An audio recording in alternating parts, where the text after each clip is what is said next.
In a small, humble village, there lived a man named Is. Is was poor but content, for he had a loving wife, Neka, and 3 cheerful children.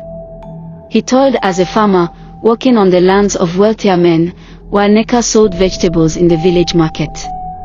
Their life was simple, but their home was full of laughter and love. However, as the years passed, Is noticed that his wealthier friends began to avoid him. They no longer invited him to gatherings, and their attitudes toward him changed. One day, at a village celebration, Is was mocked and humiliated for his poverty. This hurt him deeply, though he tried to hide his pain, always telling himself that his family's happiness was more important than the approval of others.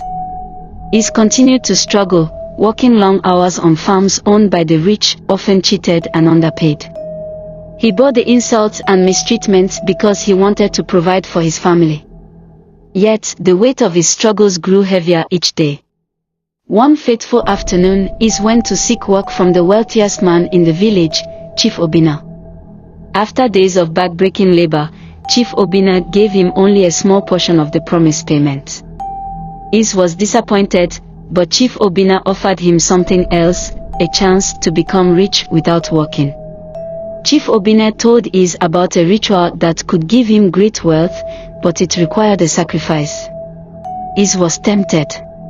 He thought of his family, how they could finally live in comfort, free from the daily struggles of poverty.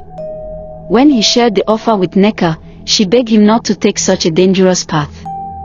She reminded him that they had always lived honestly, and no riches were worth losing their peace. But the temptation was too strong.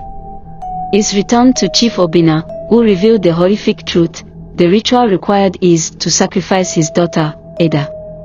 Isa's heart sank, but he was blinded by the thought of wealth. Chief Obinna told him that all he had to do was pound Ada in a mortar, and his life would be changed forever. That night, Is prepared for the ritual. With a heavy heart, he led Ada to the yard, where a large mortar sat. As he lifted the pestle, trembling with fear and regret, Neka appeared. Her cries pierced the night as she ran to stop him. Is, no, she screamed. This is madness. The villagers, hearing Neka's cries, rushed to the scene and saw what was about to happen. They grabbed Is and took the pestle from his hands. The whole village was shocked and angry.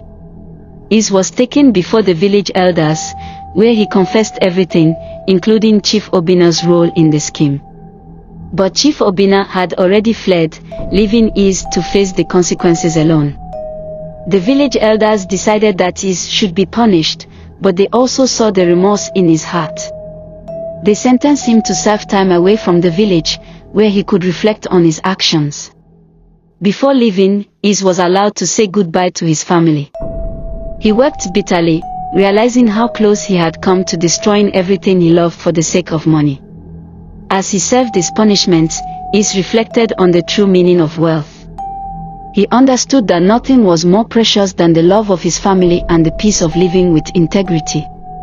His story spread throughout the land as a warning about the dangers of greed, reminding everyone that true happiness cannot be bought with gold, but is found in the heart.